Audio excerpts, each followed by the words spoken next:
All right, let's dive into something unique today. We're looking at China between the 1950s and the 1980s, but not just any old way. We've got An American Girl in China, a memoir by Han Xu. It was originally published in Chinese back in 2010.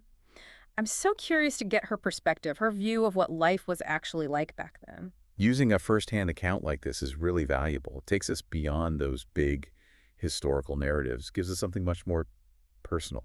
For sure. And Han Xu starts by talking about her childhood, how she was fascinated by this globe, especially one particular country. She calls it this mysterious red country, which was China. It's interesting how early interactions with Chinese students back when she was in America really shaped how she saw China initially. Like they were giving her these little glimpses into a world she could barely imagine. It is amazing how those early meetings can set you off on a whole life journey. And then, of course, everything changes when her family actually moves to China. Her dad, a professor, gets a job there, and suddenly she's fully immersed in this culture that she'd only dreamed about. Her description of arriving in Beijing is so vivid. The streets were bustling, these unfamiliar smells, the overwhelming feeling of being different.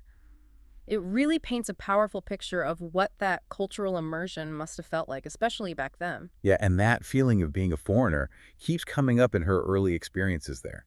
She describes trying to do everyday things but not fully understanding the language or the customs, even facing some discrimination. There's this one story about her trying to buy colored pencils. Oh, what happened with the colored pencils? Well, she wanted this specific set, one with a lot of different colors, but the shopkeeper wouldn't sell them to her because she was a foreigner. It's a small thing, I guess, but I think it says a lot about the dynamics between foreigners and locals in China at the time. It's amazing how an interaction that seems so ordinary can actually show those underlying tensions.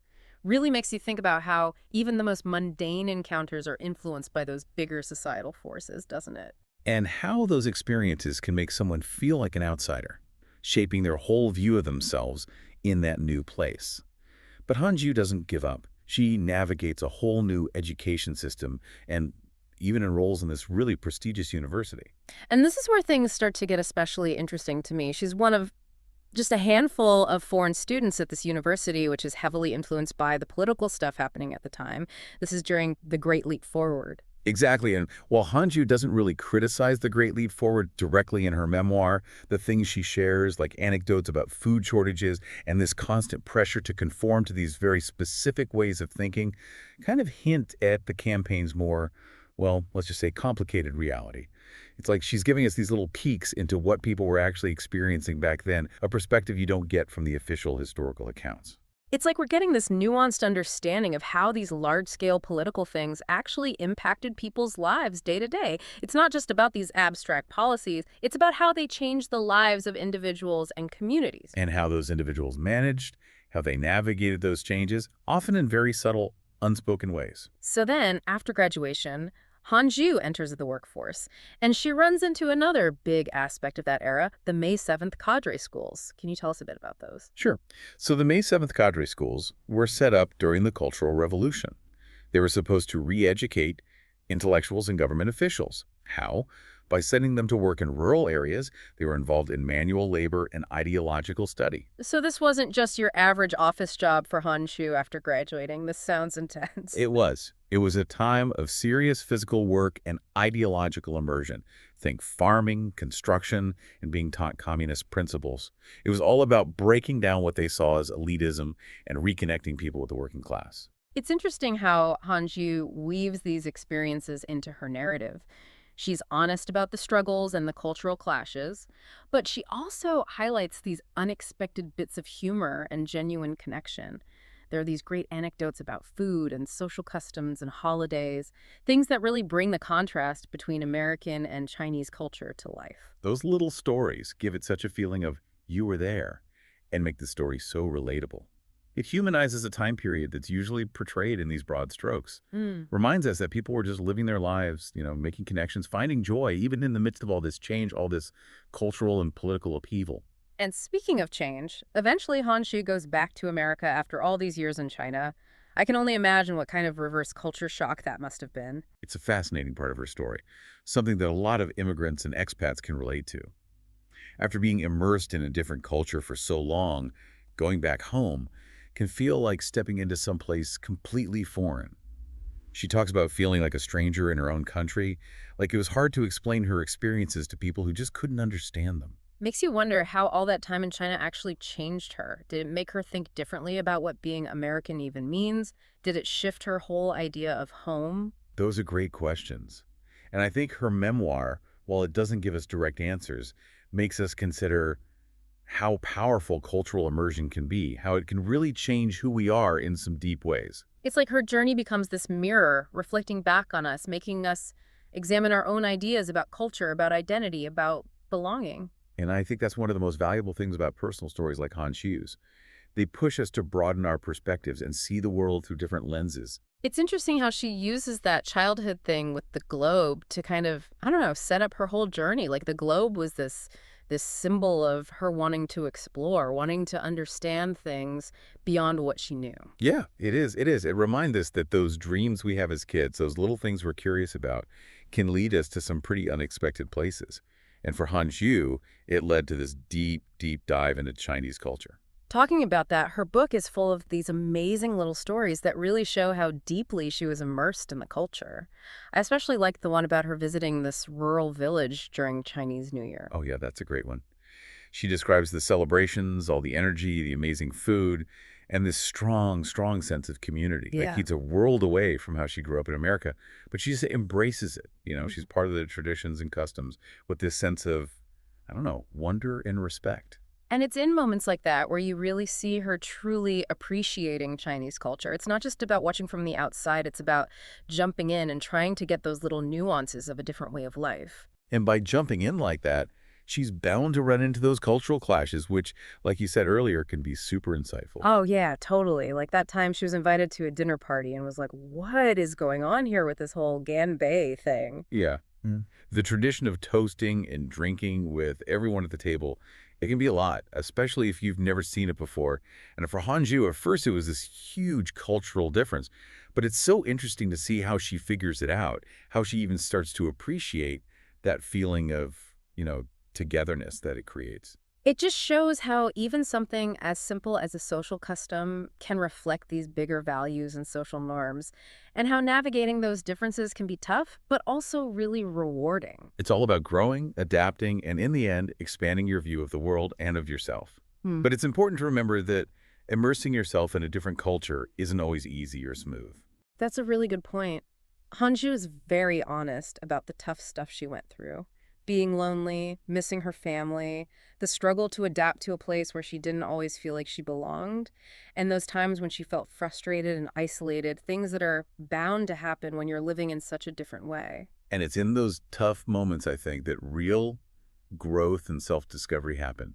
It's when we're uncomfortable and uncertain that we're forced to look at our own biases, our own preconceived notions, Mm. and we come out of it with a deeper, more empathetic understanding of the world.